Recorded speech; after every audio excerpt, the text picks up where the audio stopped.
A lot of the focus sometimes, especially in some Facebook groups, and unfortunately I have some, where the focus is all on the negative stuff. I'm not saying we should overlook the negative or minimize the negative, but there's always more positive, even with, in this case, the ASD husband there, than there is negative, although most of the positive stuff that lies within him, most of the strengths that he has are not necessarily revealed in the context of the marriage. So he does have a lot of skills, but as far as skills that would be in the social and emotional realm of things, which are the skills that really count for you, now they're kind of sparse. But some of the things that he might have in the way of strengths that may or may not fall within the emotional reciprocity, give and take in conversation, and so on department, he's going to be very good at attending to details, sometimes with painstaking perfection, sometimes hyper-focusing on one detail to the exclusion of others, which that's not necessarily positive, but that could happen with the overly logical brain. He's going to have most likely an excellent rote memory. He has to rely on rote memory because in many cases that's the only way he can remember effectively. He has to learn by example. He's not going to be able to generalize from one example to the next. So you may have tried to correct him on something and you got the impression that he got it, and then something else happened that was almost the identical thing, but he didn't get it. And it's like, wait a minute, how could you not get that? Because the other thing that we talked about was almost the same thing. So it's good that he has rote memory, but the downside to that is he's not going to be able to generalize. He'll have to learn everything piece by piece, and he won't be able to take what he learned from situation one and apply it to situation two. He's going to have higher fluid intelligence. In fact, there's a lot of research that suggests that people with ASD level 1 we're talking about have, on average, higher fluid intelligence than NTs. And if you want to know what that is, it's the ability to find meaning in confusion and to solve new problems. But we're not talking about in the social and emotional realm of things. We're talking about science, engineering, computer programming, and so on. Another characteristic of high fluid intelligence is the ability to draw inferences and to understand the relationships of various concepts independent of acquired knowledge. Independent of acquired knowledge. So that is I would want to call it their ability to be intuitive in the cognitive sense, not so much in the emotional sense. He's going to be very gifted in one area, maybe two. Sometimes he has several interests. He usually has one special interest, and he's pretty much an expert in that area, whatever it is. He is a very independent and unique thinker. He probably spends a lot of time alone in his head. I call it getting lost in his internal world. And he has developed his own unique thoughts as opposed to a herd mentality. And he has a set of rules in his head, and you won't know what they are unless you violate them. And he is very much a solo player, independent, autonomous. That's not altogether good, especially in the context of a marriage. He has internal motivation, we will call it, as opposed to being motivated by outside things like praise, money, acceptance from others, and so on. He's going to be very logical, but on the not so great side, it's always going to be logic over emotion. So it's great to have high LQ, logical intelligence. But if you don't weave in some EQ, which you're good at, emotional intelligence, depending on what the situation needs, it's very lopsided. He's going to be great at systematizing. In other words, thinking in systems and seeing patterns and themes and viewing, and again, this wouldn't have nothing to do in the social and emotional realm of things. But when it comes to facts, figures, objects, graphs, sciencey things, engineering, computer programming, he can make sense out of stuff that would blow your mind. He could look at something, let's use calculus as the example, and he would blow through that almost at a genius level, perhaps. I'm kind of making up an exaggerated example. And you would look at that same thing and go, I have no idea what the hell that even is. But he sure figured it out pretty fast. So he's going to be a very visual three-dimensional thinker. Those are some of the positives. And I wanted to start off with that just so you don't think that he's got nothing going for him. He doesn't have much going for him with respect to the social and emotional intricacies that you would like to see, because he is in his own little world a lot. He definitely will have some obsessive thinking patterns. He's going to have difficulty understanding others' feelings, especially yours. He might come off as eccentric and narcissistic. It doesn't mean he's narcissistic, just some of the traits of the disorder look like narcissism. You've probably run into him disliking and perhaps even hating chit-chat, small talk, especially of topics that fall outside of his special interest. It may appear that he lacks empathy at times. He does have empathy, but he does lack displayed empathy. And since you don't see it, you assume that it's not there. He's not going to have much interest in other people in general, like you do. He's going to come off as being very rigid and dogmatic because he has so much uncertainty going on in his world that he has to create as much certainty and predictability as possible, and that manifests in behavior that looks very rigid and controlling. He's going to have very limited interests, and most anything that you would want him to do, most anything, if not damn near everything, will fall outside of his special interest. He will not have much desire or motivation to do some of those things. His attention is going to be narrowly focused. He's going to be preoccupied with his own agenda. He may shut down whenever he is made to work on something at a level that he can't work on in the social and emotional sense. There's a lot of stuff that goes on in the trait department that really makes your job very difficult. You're going to have to adjust your expectations if you're going to stay in this marriage. And you want to avoid mental illness or physical illness, you will have to adjust your expectations. So I want to talk a little bit about why there's such a disconnect between the NT wives and the ASD husbands. And this is a kind of oversimplification, but the NT wife, when she's under stress, she will tend to, not solely 100% of the time, but her tendency may be to implode. And one of the ways that can look is depression. The ASD man will tend to, not 100% of the time, but will have the tendency to explode. An example of that would be rage. So the end result of having a long, troubled, neurodiverse marriage is the NT wife is often the one that's more depressed. The ASD man is often the one that does more of the meltdowns or shutdowns, which is a way to avoid meltdown. The other dynamic in place is the NT women needs to talk about the problem. I didn't say wants or prefers. She needs to talk about the problem. She wants to share and talk about feelings. She prefers a connection during stress and crisis. The ASD man most often does not want to talk about the problems, doesn't want to share emotions, is out of touch with his emotions and her emotions, and prefers a disconnection through stress, anxiety, crisis. The NT woman will want to seek support and associate when she's trying to problem solve and troubleshoot. The ASD man will want to disassociate, and he does that in the form of a shutdown, where this is too stressful for me, I'm going to have to leave. And so why this stark difference is because the NT wife is highly developed socially and emotionally. The ASD man, not to her level, but he is highly logical. And so she's kind of filtering things mostly through the emotional brain. He's filtering things mostly, not entirely, the logical brain. And so what I'm trying to do here, as odd as it sounds, is I'm trying to normalize what you two are going through. This is not normal.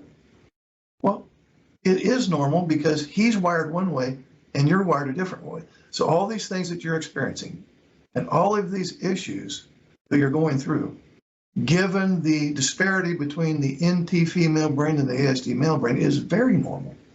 It's to be expected. It's not a surprise. There's nothing going wrong. There's no malicious intent So one person has a survival mode, the other person has a different survival mode. One person has a connection mode, the other person has a different connection mode. So yes, I want to normalize the dynamic in place. If you're in a neurodiverse marriage, what you have been experiencing is typical. I've worked with thousands of neurodiverse couples. And what everyone you in here is experiencing as a couple, that is what the others have experienced. This is not my opinion. It's my informal research on a ton of anecdotal reports and working with people one-on-one. I see it all the time. I'm not saying it's fair, unfair, right, wrong, good, bad. I am saying it's a challenge. I am saying it can be hurtful.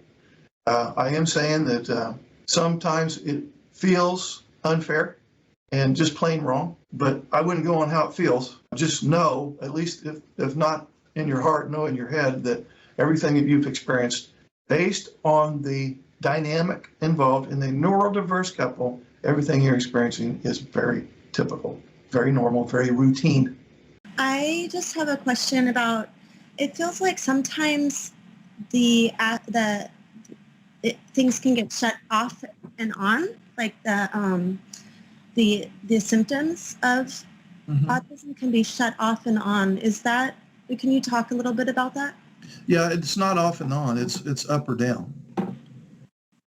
Are you talking about your husband? Yes. So sometimes his symptoms are less pronounced and other times they're more pronounced.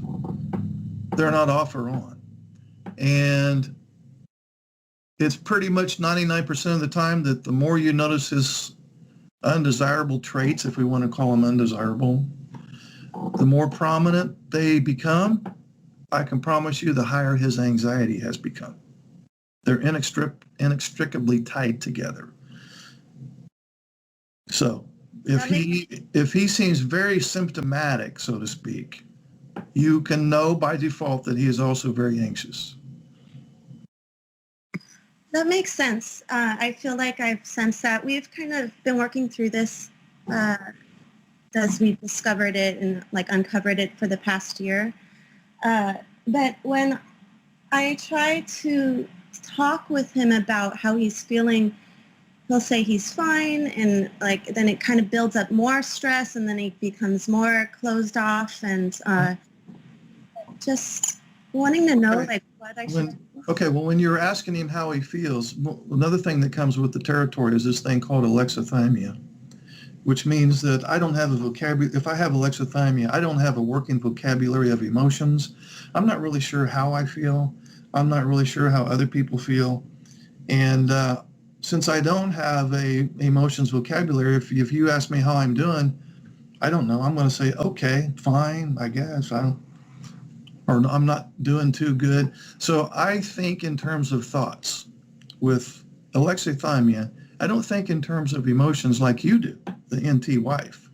I think in terms of thoughts, cognition. And so when you ask me how I feel, I don't know how I feel. Better question would be to ask him what's on his mind. What are you thinking? But since he's not sure how he feels, and I'm guessing that you ask him how he feels when you've noticed that he's not feeling very well. So I'm guessing that these times that you try to inquire, his anxiety is already probably kind of high, and now you come along with the good intentions and raise it even higher. So now he's really out of touch with, and not only out of touch with how he feels, he doesn't even want to discuss it because talking about it makes it worse. Not better. He doesn't want to talk about it because talking about it makes it worse. Am I right, Rob? I think so. So what about when things don't get addressed, though, and they bottle up and then they explode later, and then it's not, the root cause isn't even understood why? It might even have nothing to do with our relationship, but something else. How can we address things like this and have a conversation before anxiety levels rise? Okay. Well, let's look at something that can be done. So the goal here then is to approach him in a way that doesn't raise his anxiety. because whatever method you're using, I'm not faulting you. I'm guessing that most of the times when you want to broach these difficult topics, you probably get no more than one sentence out of your mouth before his anxiety is already up, and now you're done. You may as well just go beat your head against a brick wall at that point, because he's already either in some form of a shutdown or some form of a meltdown, or certainly in some form of an anxiety reduction strategy. Even that could even operate at an unconscious level, the anxiety reduction business. So then you want to think in terms of how can I approach Rob about talking about a rather difficult, heavy topic without raising his anxiety. Remember, people with autism, their life is so unpredictable. They like a lot of structure and routine. They don't like change. So you don't want to just spontaneously come in while he's doing something else and say, hey, we need to talk about something important, because that disrupts his routine. It's a change that he doesn't like, because now he's got to stop what he's doing and listen to you. And it's also an unexpected change. So it would be helpful. Now, I know there's going to be some things that are emergent, and you're not going to be able to make an appointment if it's something that's very emergent. But the other 90% of the time, it would be helpful to make an appointment. Literally make a business appointment, so to speak, with Rob.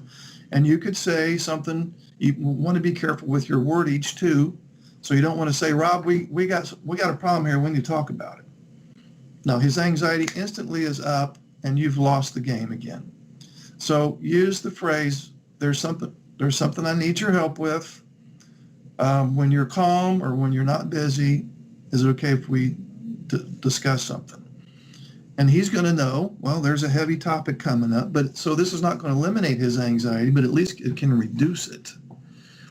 And so he could say, yeah, well, after dinner, I'm ready to talk about it or whatever. And so you've made the appointment. And then now sometimes he may say, I don't need an appointment. I'm calm now. Go ahead and tell me what's on your mind. So that's the first thing. And the other thing that I want you to do, once you've made the appointment, if you have, and I'm not accusing you of doing this, but if you have droned on for 10, 15, 30, 45, 2 hours, and the longer you talk, the more his anxiety follows right behind you. So if you go to 10 minutes, his anxiety level is 1 to 10. If you go 10 minutes, he's at a 10. If you didn't get your point across in under 10 minutes, you need to go back to the blackboard and summarize and figure out a way to narrow that down, because the longer you talk, the more his anxiety comes up. The more his anxiety comes up, the more you're wasting your time and your energy again. So you want to keep the discussion short. It has to be less than 10 minutes if it's a heavy topic. 10 minutes is pushing it. It would be best to be around 5-ish. I also want it to be concrete, because with executive functions deficits, and we can talk about that, it's going to need to be very simple, concrete. I would also ask that you don't speak in terms of feelings, because we already discussed this business of alexithymia. If you say, well, I feel this way about such and such, and you expect him to take how you feel and apply it to some action he's supposed to take, it's going to be a disconnect. So instead of telling him how you feel and then expecting him to know what to do with that, just speak in terms of needs. I need this. I would prefer this. So speak in terms of needs. That's fine. Now let me ask you this. When you guys have discussed stuff, do you stay on the topic, or do you drag the past stuff in on top of it? So instead of talking about just the current situation, you're dragging past stuff in throwing on top. Well, to bring up the past, we've been going through this, like I said, for the past year. So a lot of work has gone into it, and I do the whole spectrum of things, and I've been learning, like, yes, making an appointment is good. That works. Saying, hey, I need to talk to you at some time when is good for you, and actually to make the appointment instead of leave it open-ended without a time, because then it gets ignored. I feel ignored. I feel like, like he doesn't care and things. So making it time and then keeping it short. Last night we brought up coming to this therapy, and he really understood and thought, oh, this sounds good. I could see it. And then I kept talking, and I realized, man, I made him now hate it. And all of a sudden he didn't want to come, and then he always asks me. So I've learned when I'll say, oh, I feel this and I feel that. And he says, what do you need? And I get offended. But then I've learned, oh, he just needs to hear what I need. And I'll say it, and he doesn't. And so he does do it. And I've had to accept the fact that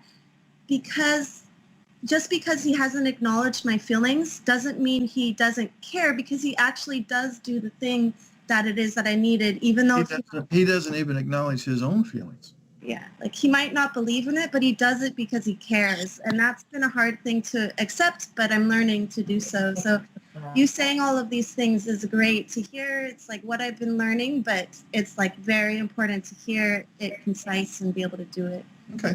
So in the event, the only reason I'm bringing up this business of bringing up the past is, and I'm not faulting any of the ladies in here at all. Your social skills and your emotional intelligence is way high, and so your brain is a little more complex in a good sense. But oftentimes she will, in an effort to get this reconnection and get this team player spirit back and get him to get it and get cooperation, she will sometimes tend to drag other stuff in on top of the current problem, and that raises his anxiety, and now we're back to square one again. So it would be best to not bring up the past unless it's pertinent to the present. Sometimes you have to bring up the past because you got something today that never got resolved that's left over from last week. So if the current situation is tied into a past situation, it's okay to bring it up, but you want to ask permission, because again, we're trying to cut down on the surprises. So you could even say, Rob, I want to talk to you about the problem, this issue. I just caught myself using the term problem. We want wordage is super important. We'll call it an issue. But I have to bring up the thing that happened last week because that never got resolved, and it's the issue I'd like to look at today. Is it okay if I bring that incident up? So the moral to that story is it's okay to bring up the past if it's pertinent to the present, but even then I would like for you to ask permission so that he's not surprised by the fact that you're going to bring up something that he thought he was hoping was resolved. And then last thing, what happens a lot, problem one is the current topic, and then one or both parties drag in problems 2, 3, 4, 5, and 6. So now you're scattered, you're all over the map, you're trying to solve 5 things. So the other big thing here, in order for you to be able to work with Rob without raising his anxiety, which causes the communication breakdown, stay on problem 1. So we're talking about problem 1 today. If problem 2 comes up, that's fine, but we're going to make a separate appointment for that at some other time. Right now we're going to stay on problem 1, issue 1. Follow those 5 steps and see how it goes this week. But it's important to practice this, and I'm talking to everybody in here. I will provide some communication strategy, but they're afraid to try it because every time, she is often afraid to try it because every time she has tried to bring up a heavy topic, the thing ended in disaster. So she doesn't even want to bring up any heavy topics anymore. But it's important to start bringing up some heavy topics that you may have avoided prior to today because you just simply knew it was going to end in a disaster. But you can't perfect this strategy if you don't practice it. So that's an assignment for all the ladies in here, is to, and the men too, is when there's a difficult thing that you've wanted to discuss for a long time now, but we're afraid to, it's time to start doing that and use the strategy that we just listed. It's in the script. Have you noticed that the more you complain to your spouse about his or her behavior, the more they engage in that behavior? And have you noticed that the more you express appreciation to your spouse for his or her behavior, the more they continue that behavior? Where would we be as a human species without autism? These are just a few of the people who were autistic. Leonardo da Vinci, Vincent van Gogh, Steven Spielberg, Alfred Hitchcock, Thomas Edison, Alexander Graham Bell, remember him? How about Benjamin Franklin, Henry Ford, Beethoven, Mozart? You remember them? Bob Dylan, James Taylor, John Denver, Charles Darwin, Carl Jung, even Charles Schultz. Where would we be as a species without autism? By the way, that was the short list. So, message to neurodiverse couples out there. If your spouse is complaining about something that you said or did, and then you complain about the fact that they're complaining, you're no better than they are. If your spouse is yelling or giving you the silent treatment, and then you get upset and yell back or give them the silent treatment, you're no better than they are. If your spouse is having a temper tantrum, and then you get upset and have a tantrum because they're having a tantrum, you're no better than they are. So why don't you be the one that can regulate his or her emotions? Why don't you be the more mature one? Quick message to the neurotypical wives out there. If you had an emotionally unavailable father or an emotionally abusive father, it's very possible that your ASD level 1 husband is paying for the sins of that father, and the two of you don't even know that that's going on. Okay, so a little message to the neurodiverse couples out there. When the two of you have a knockdown, drag-out, brutal fight or argument, don't do a post-argument analysis in your head. Don't try to analyze, okay, what happened, why. Whenever you try to analyze the motivation and behavior of somebody else in the heat of the moment, and you try to make sense of it, I can promise your analysis will mostly be off. In fact, I'll go so far as to say your analysis won't be in the ballpark.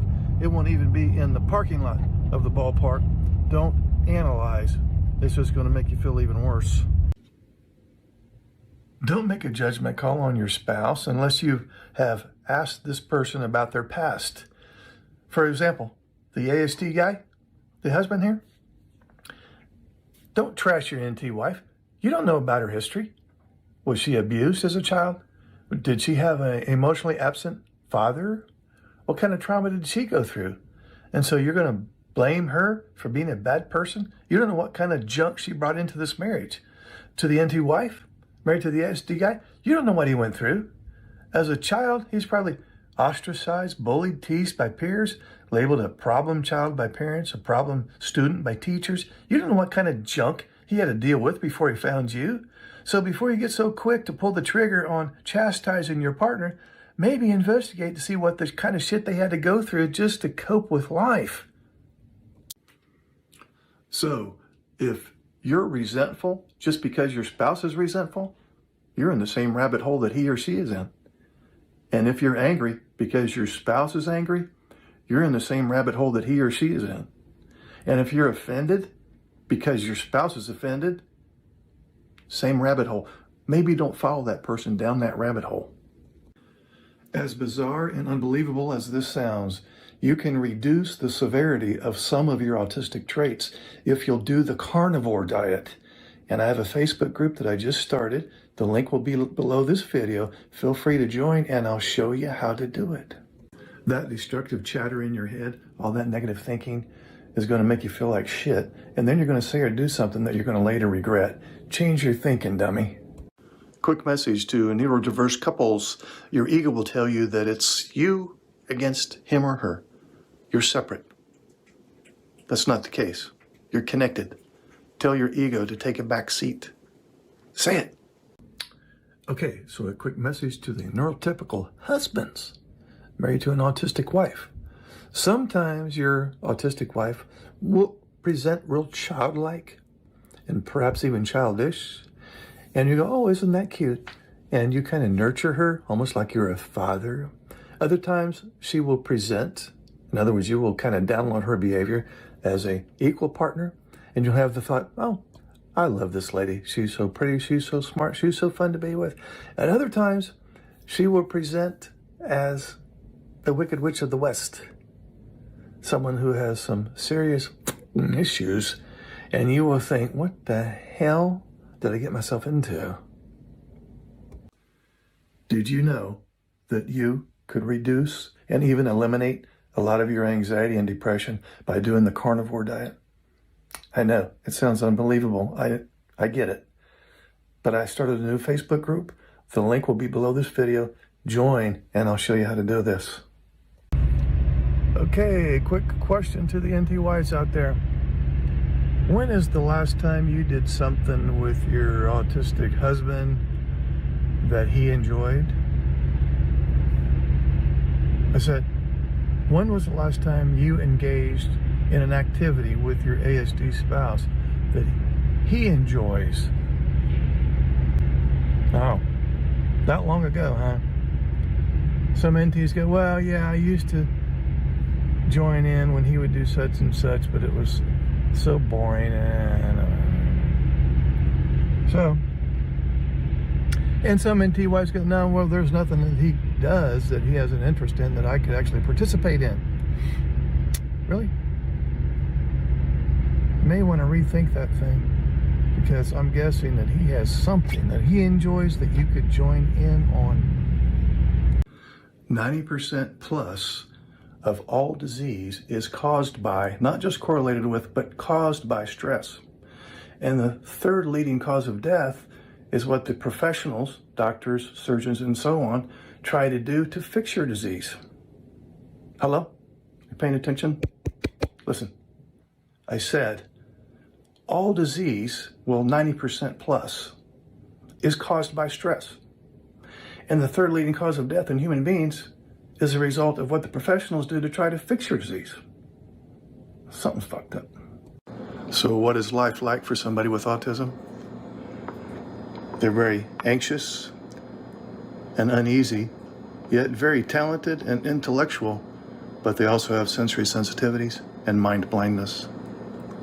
If you were at the hospital with your spouse who happens to be very sick, and the doctors come in and say, we hate to tell you, but he or she only has about an hour to live, what would you say to your spouse in that moment? Okay, whatever that is, you need to say that to your spouse later this afternoon. What's the most important thing to do in your neurodiverse marriage? Do no harm. Should you extend grace, compassion, love? Of course. But mostly you want to extend mercy, which is, I'm not going to say or do anything that's going to be hurtful, even though my ego thinks you probably deserve to be hurt. So, for those of you who are really, really struggling in your neurodiverse marriage, I want you to never, ever forget these 5 points. Your most difficult people are your greatest teachers. Your most difficult situations strengthen you. The less you try to control others, the more control you get. Rather than focusing on what you don't want and what's going wrong, focus on what you do want and what's going right. And rather than focusing on how you're being mistreated, focus on how you can take care of yourself. What's more important to you, being right or keeping the peace? The answer is being right. And so every time you choose being right over keeping the peace, you have officially laid your own trap. What's more important to you, listening to understand the other person or speaking to be understood? The answer is speaking to be understood. That's more important to you than listening to understand, and when you do that, you have officially laid your own trap again. What's this trap you speak of, Mark? You set up a scenario that results in you feeling frustrated, angry, resentful, and victimized. So if you're always in the process of trying to change your partner, they have to say different things and do different things, or for you to be okay inside, you're going to be hit with the 4 R's. Rebellion, resentment, retreat, which is avoiding contact with you and conversations with you, and lastly, revenge. How does your ASD husband show his love for you? by doing things for you. And the typical NT wife says, well, yeah, I like some of the things that he does for me, but that's not enough. And the ASD husband will say the same thing. Doesn't matter what I do, it's never good enough. And so the NT wife goes through life feeling deprived. The ASD husband goes through life feeling like, I can never make her happy. So a quick message to those individuals on the autism spectrum who feel like they have to mask. Why would you want to pretend to be somebody else so that other people will like somebody that's not even you? Quick message to neurodiverse couples. If you say, well, my spouse has to change because there's something wrong with him or her. No. What's wrong with you such that you're not okay inside unless outside circumstances change? Maybe ask yourself that question. So what's the difference between someone with autism and someone with narcissism? Someone with autism looks insensitive and selfish because their social and emotional brain is underdeveloped. Someone with narcissism looks insensitive and selfish because they're insensitive and selfish. You get on your spiritual path and everything else will get taken care of by default. I'm not talking about religion. I'm talking about recognizing you're a spirit in a temporary human existence. All else will get taken care of. Physically, mentally, emotionally, socially, financially, and vocationally. You simply have to find some good in your spouse. I don't care how much this person has been misbehaving according to you, but he's got to be, or she has got to be doing something right. So you've got to find some good in your spouse somewhere. Otherwise, you're going to be very miserable. Tip for neurodiverse couples. You have wasted 80% of your time and energy trying to control the things you can't control. Now, there was 20% that you did spend time and energy on that you did control. But if you will stop wasting that 80% and apply a full 100% to the things that you can control, you'll be able to control them much more quickly and much more efficiently. Quick message to neurodiverse couples. Know that each party is describing their truth. It's okay to have more than one way of looking at things, okay? So don't try to correct their filter, in other words, how they interpret events, and don't spend any time whatsoever trying to convince the other person that your perspective is the only correct one. So, quick message to neurotypical spouses out there. You're likely to run into 3 important things with your autistic spouse. 1, the need for sameness. 2, impaired prediction skills. 3, deficit with theory of mind skills. So let's look at each of these in turn. The need for sameness is one of the most uniform traits of ASD. Now, neurotypicals can routinely estimate the probabilities of certain events, for example, other people's likely behavior, but people on the autism spectrum don't have the same computational abilities, we'll call it, when it comes to prediction. Repetitive behaviors and insistence on rigid structure have been shown to soothe anxiety produced by unpredictability, even in people without autism. But people on the autism spectrum try very hard to impose structure on an environment that otherwise seems chaotic. Impaired prediction skills also helps to explain why people with ASD are often hypersensitive to sensory stimuli. Now, most neurotypicals are able to become used to ongoing sensory stimuli, for example, background noises, because they can predict that the noise or other stimulus will probably continue, but autistic individuals have much more trouble adjusting. If we were unable to adjust to stimuli, then the world would become overwhelming very quickly. It's like you can't escape the harshness that's falling on your ears or that you're observing. Also, people with ASD often have a reduced ability to understand another person's thoughts, feelings, and motivations, which is a skill known as theory of mind. This could result from an inability to predict another person's behavior based on past interactions. Individuals on the spectrum have difficulty using this type of context and tend to interpret behavior based only on what is happening in that very moment. When your autistic spouse is calm, his or her emotional age will match his or her chronological age. But when your autistic spouse is stressed, he or she will regress to preteen, sometimes older childhood. In other words, you may have a 38-year-old spouse who emotionally now is operating more like a 12-year-old. So there is regression in ASD when the person is anxious. Hey guys, this is Mark. Quick message to neurodiverse couples. The first step in solving your relationship problems is to agree on what the problem is. A lot of times the NT wife goes, oh, the problem is this. The ASD husband goes, no, that's the problem over here. So we must first agree on what the problem is before we can attempt to solve it. But having said that, if the two of you disagree on what the problem is, then simply make it a two-pronged problem. A two-pronged problem. In other words, I'll help you resolve your version of the problem if you'll help me resolve my version of the problem. Hey guys, this is Mark, and I want to impress upon all the neurotypical spouses out there that anxiety is an intrinsic feature of ASD level 1, or high functioning autism. Your ASD spouse is particularly vulnerable to anxiety, and this vulnerability is due to a breakdown in circuitry related to extinguishing fear responses, specific neurotransmitter system defects, and their inability to make accurate social judgments sometimes. Here are some other reasons for anxiety in your autistic spouse. He will have limitations in generalizing from one situation to another, and that often contributes in some, we'll call them social mistakes. Limitations in his ability to grasp social cues, along with his highly rigid style, act in concert to create repeated social errors. Your autistic spouse is going to experience the discomfort that comes from somatic responses or bodily sensations that are disconnected from events and experience. His difficulty with empathy is going to severely limit his autonomous social problem solving. That's a big problem in the marriage. The social challenges of people on the autism spectrum make it difficult for them to develop coping strategies for self-soothing and containing difficult emotions. There is a sufficient grasp of situations to recognize that others get it when they don't, and they are frequently on the receiving end of disapproval, in this case from the NT wife. So this is why people on the autism spectrum get more than their fair share of anxiety. We could also mention mind blindness, emotions blindness, some executive function deficits, sensory sensitivities, weak central coherence, problems with prediction. So the list is long and wide regarding why your ASD spouse is anxious. And what does that anxiety look like to you? Anger. Hey guys, this is Mark. Quick message to neurotypical spouses out there. If you have an autistic spouse, then you have a spouse who is an overthinker. In other words, sometimes he is overly logical. What does that look like? He overanalyzes things. In other words, he spends so much time combing over every little detail that he has a hard time initiating a task, sometimes procrastinating for weeks or months, sometimes never getting started on the task at all.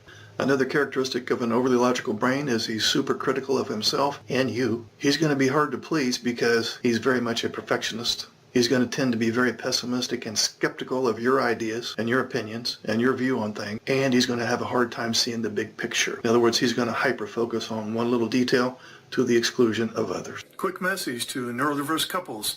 No more blaming, shaming, or labeling. Blaming is, it's your fault. Shaming is, there's something wrong with you.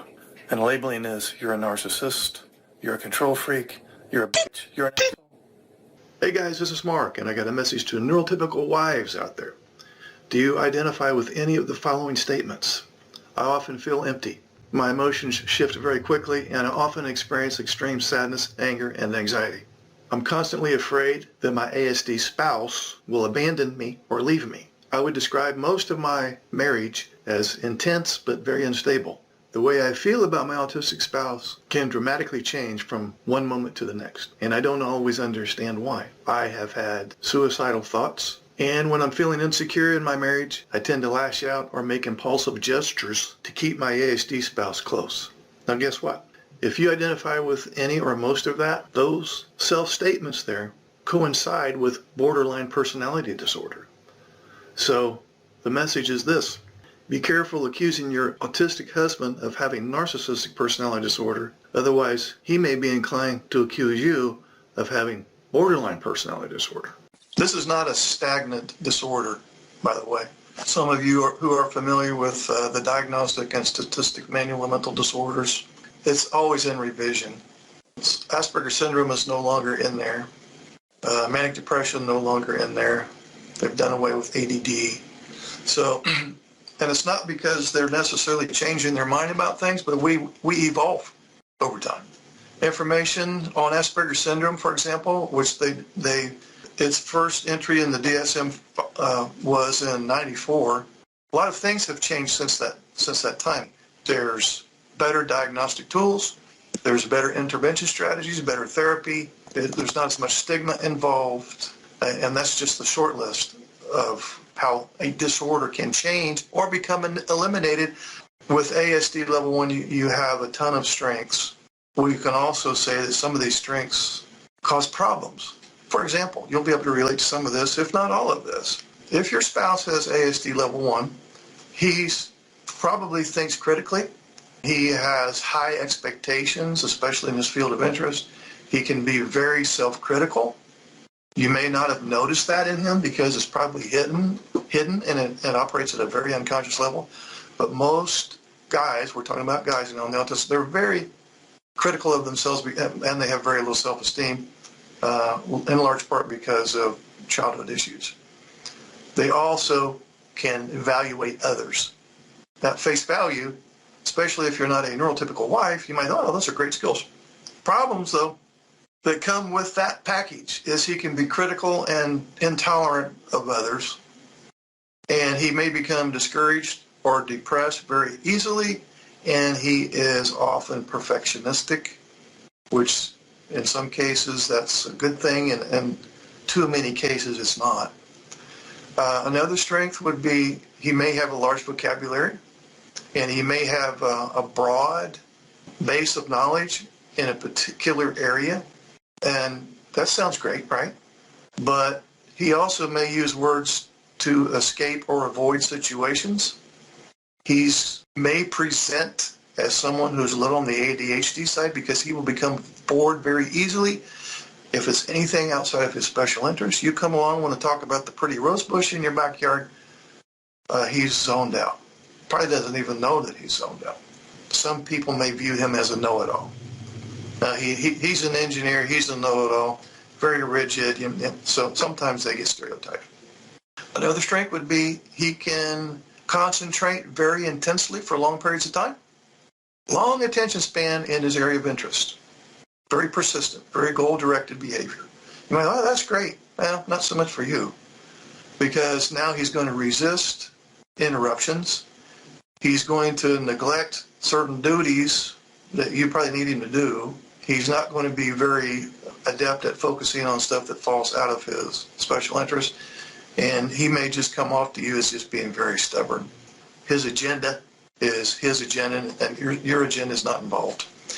Another strength would be he will have a very inquisitive attitude. He will have a lot of intellectual curiosity. He will be intrinsically motivated. In other words, there's something that he wants to do. He won't need any outside moral support to get it done. He's self-motivated in that regard. Sounds great, right? Possible problems is he asks a lot of questions, sometimes embarrassing questions. He can be very strong-willed. He may resist your direction or your input or your attempt to be a good influence. Another one that we've mentioned probably in this group is he's definitely very autonomous. He prefers individual work. He's very reliant, self-reliant. It's a great skill, except with you. So the problem that comes with that package is he has probably often rejected your input. Another strength would be periods of intense effort. For example, I'll make something up off the top of my head.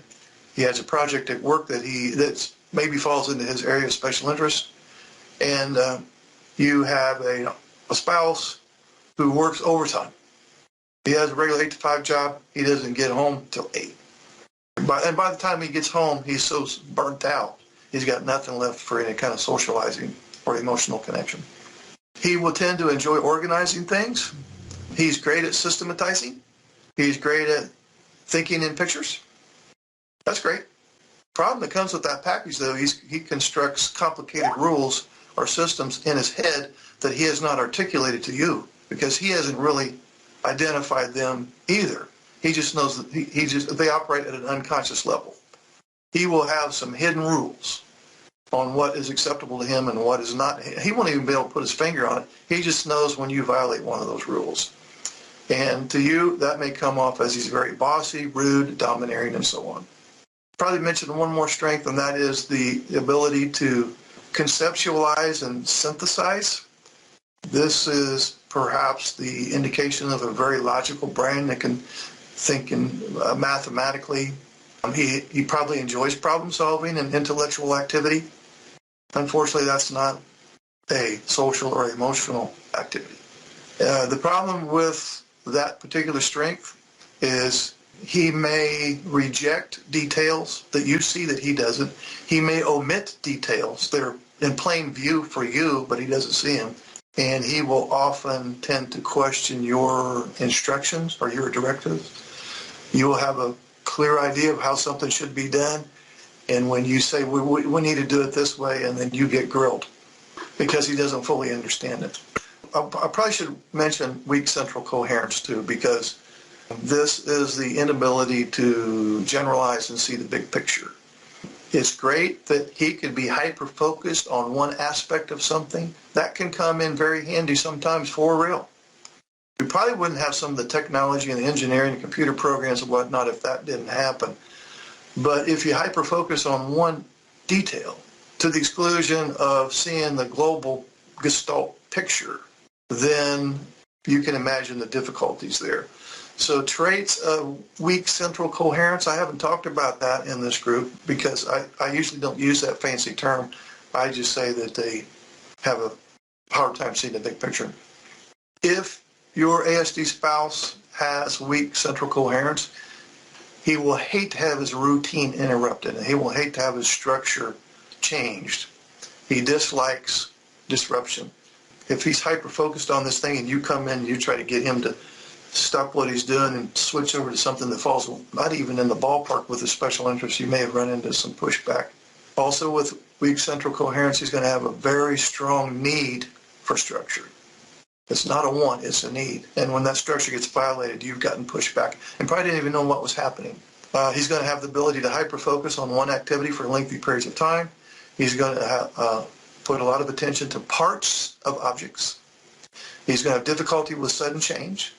He's going to insist on things remaining the same. In some cases, he may have some savant skills. I wouldn't say I run into that a lot, but some of these guys with ASD level 1, they're so smart in a particular area that they are light years ahead of any neurotypical male brain on that same subject. As you know, last time I said feel free to share last week's video with your NT wife, which I'll be asking again today. And one of the guys in here who shall remain anonymous and who is no longer here must obviously shared this video with her because she emailed me and said that I'm pitting the ASD husband against the NT wives. And as you recall, last time I mentioned this business of bullying. I didn't accuse anybody I didn't accuse any wives in this group last time, nor will I do it this time, of bullying. I didn't point anybody out per se. I said sometimes it happens. So essentially, she didn't like that message and asked for a refund and essentially pulled him out of group, which is called bullying. So she just exemplified the very damn thing I was talking about. Thanks for proving my point. So the only reason I'm bringing this up is because some of you guys have been bullied and didn't even know it. So I want the NT wives to listen to this. If me pointing out the discrepancies and the double standards makes me an instigator, sign me up. Call it what you want. If you want to call it instigation, fine. I call it pointing out the double standards. And sometimes she's hurt because you're not showing any empathy. Let me just put it in the form of a question. How many guys, you don't have to raise your hand if it's going to be embarrassing, how many guys in here feel like there's many times where they haven't got any empathy from their wife? So they accuse you of having no empathy, and they do the same damn thing. They accuse you, and I'm speaking in general terms, I'm not suggesting that this goes on with you, but they accuse him of being emotionally abusive, and they do the same damn shit. So that's why I'm bringing this up, because it is your business. How will I know if I'm being bullied? When you can't win. If she wants you to say or do a particular thing, you do it, and she yells and is mad at you. That same thing, and you don't say it or do it, you still lose. Doesn't matter which way I go, either one, I lose. That's called bullying. So what you want to do, and I'm finally getting to the point of this whole thing, in that case is not bully back, not to get mad or accusatory or any of that. You just want to do what I'm doing and point out the discrepancy and the double standard, but you don't want to say that. You don't want to say, hey, this is bullying, this is a double standard, this is not fair, blah, blah, blah, blah, because this is just going to download in her mind as an attack. And you've just created another problem on top of the first problem. Your line instead is, it seems to me that if I do it this way, the particular situation in question, some of you will have something in mind as I say this. You say to your wife, when I don't do this thing, I'm in trouble. But if I do that thing, I'm in trouble. So it would be helpful to me, and that's going to be your big line. You use that a lot. It will be helpful to me if we could rearrange that situation such that I can get a win every once in a while. Hey guys, this is Mark, and today I want to talk about a conditioned reaction. What is a conditioned reaction? Well, another way of putting it is you are associating one thing with another. For example, you're associating a particular person with anxiety, or you're associating a particular activity with anger, or you're associating a particular subject matter that needs to be discussed with fear. So here's some examples that will help you make sense of this, and I'll put it in the form of a question. Is it possible that you have associated your spouse, and we're talking about the neurodiverse marriage here, where one person has autism and the other one is a neurotypical, have you associated your spouse with anxiety? In other words, we'll use the ASD husband and the NT wife as the example. She doesn't have to say or do anything. She just has to show up in the same room that you are, and you automatically feel some tension. So now you've associated her presence with anxiety. You've been programmed at an unconscious level now because of past events to associate those two. That's called a conditioned reaction. So that was an example of associating a particular person with anxiety. Let's look at an example of associating a particular location or place with anger. Let's say in times past, whenever the entire family tried to eat dinner together at the same dinner table, we'll use the example of the ASD husband. Maybe he has sensory sensitivities. Maybe the children are noisy or are talking too loudly and so on. And so the autistic husband, through sensory overload, now chastises the children. Then the NT mom thinks that was unfair and she chastises the autistic husband. And so the whole dinner experience becomes an anger control mess. And so now, based on previous experiences from there being so much anger at the dinner table, just sitting down at the dinner table, before you even put one morsel of food in your mouth or one person has said anything, you're automatically angry. And this happens at an unconscious level. That's another example of a conditioned reaction. So you get the point, right? And you can pair up a person with an emotion, or a particular place or location with an emotion, or a particular activity with an uncomfortable emotion. So the question is, are you associating a particular place, person, activity, or subject matter with anxiety or anger or fear or sadness even? And if so, when you experience any of these things that would otherwise be neutral because of a conditioned reaction, are you setting up a self-fulfilling prophecy to where the thing turned out exactly how you thought it would, but in a way that of course you did not want it to turn out that way?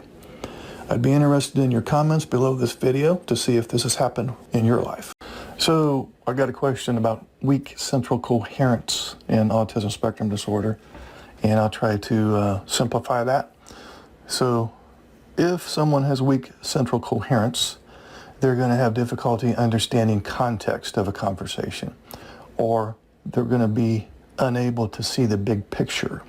Now we're specifically referring to situations that involve some social and emotional nuances. We're not talking about facts, figures, objects, graphs, mathematics, engineering, computer programming, and whatnot. The person with the ASD brain will understand certain aspects of that very well, including seeing the big picture. But weak central coherence can account for a number of well-established deficits in autism. For example, hyperfocusing on one particular activity for extended periods of time. Having a poor grasp of the pragmatics of language, which is knowing what to say, how to say it, and when to say it, even though the person on the spectrum would have good expressive and receptive vocabulary. Another trait would be focusing on parts of objects, or hyper-focusing on just one or two details of a situation to the exclusion of all the other details, getting upset over minor changes, having obsessive interests. So people with autism can be remarkably adept in subjects like math, engineering, but yet at the same time they can have trouble with language skills. They also will tend to want to engage in non-social activities and be very task-oriented with things that have nothing to do with people. So in summary, central coherence is the person's ability to derive overall meaning from a mass of details. So a person with strong central coherence would, for example, look at an endless expanse of trees, but would see the forest. A person with weak central coherence would only see individual trees. So how might that cause a problem in the relationship? We'll use the example of the ASD husband, the NT wife. She will be able to see the global picture on a particular relationship problem. She will know that there may be, for example, 5 or 6 aspects involved in a situation and all the pieces that will need to come together to resolve the issue in question. Whereas the ASD husband might hyper-focus on one aspect to the exclusion of all others and have somewhat of a tunnel vision regarding how to resolve the problem in question. I would recommend practicing with smaller problems or maybe discussions that don't even technically fall into the category of being a problem. But, so definitely do that one, where you kind of start small, pick some of the little tiny problems first and see how that goes. But what might be, and what I recommend sometimes, you'll know whether this works or not. This is one of those black and white strategies. Sometimes it either works really well or you'll know up front that it's going to backfire. So you'll have to do an experiment, but you being the intuitive person that you'll know, okay, well, this strategy probably has some hope and we'll continue it. Or you'll know, okay, well, this is clearly going south, and so we're not even going to try it. And that is the business of practicing some of the more difficult stuff when there's not even, when the issue that you're going to discuss is not an issue in your marriage.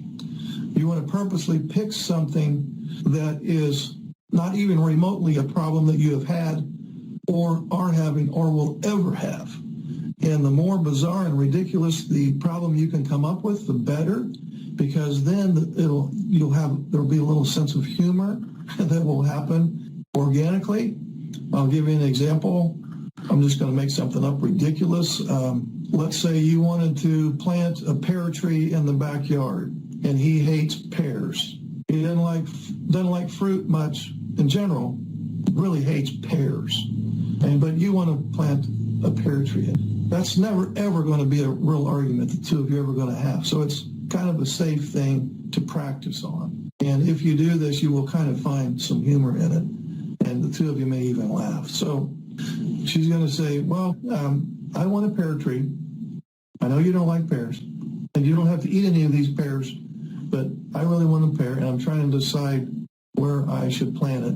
Where would you not mind me planting the pear tree? So what she's needing, she's speaking, and she's not telling him, I would really feel good about having them. She's not talking about plants. I need to decide where I'm going to put this pear tree. So she's stating what she needs. And that's the only issue that she's going to bring up. So we're in this scenario, Brad's going to pretend that he doesn't want a pear tree. And he might say something like, well, yeah, I don't like pears. I also don't like a pear tree in my backyard. And so I'm not going to play this whole thing out because I don't want to get too ridiculous with it. But the whole idea is you're going to kind of practice arguing a little bit. What we're wanting to do is we're wanting to come up with, I call it communication strategy. We might even be so bold as to call it fair fighting. That's kind of, or fair arguing. Let's use that one instead. That sounds a little less threatening. So you want to practice with an extremely harmless subject. So here, we'll just call this problem solving, or you can call it fair arguing, whatever you want to call it. We identify the issues. The issue is she wants an apple tree, he doesn't. I'm sorry, a pear tree. Understand the interests of both people. So Kathy is going to explain why she wants the pear tree. Brad is going to explain why he doesn't want it. You're going to list possible solutions. I don't know what that would be. Maybe it could be planted somewhere else other than the backyard. I don't know. You're going to come up with maybe 2 or 3 possible solutions. You're going to rate them in order of good, better, best. Then you're going to select the option that seems to be the best compromise, perhaps. And then you're going to document the process as the event unfolds, and the two of you are deciding exactly what to do. Maybe you plant the pear tree over there, but you start to shovel in the dirt and you realize it's mostly rock. So the process will constantly be in the state of revision. You'll need to go back and revisit because new problems will come up that you didn't expect. If you're going to practice healthy arguing, I want you to come up with something that is ridiculous, and that's likely to never happen. Hey, this is Mark Hutton. Would you like to schedule a one-on-one Zoom call? Okay, it's so simple. Just look under any of my videos in the description area. Click on this Calendly link. Now you see my calendar. Pick your month, your day, anytime that's available. Enter your name and email address. Then you'll get a follow-up email with the Zoom link on the day and time that you picked. And voila, we will talk.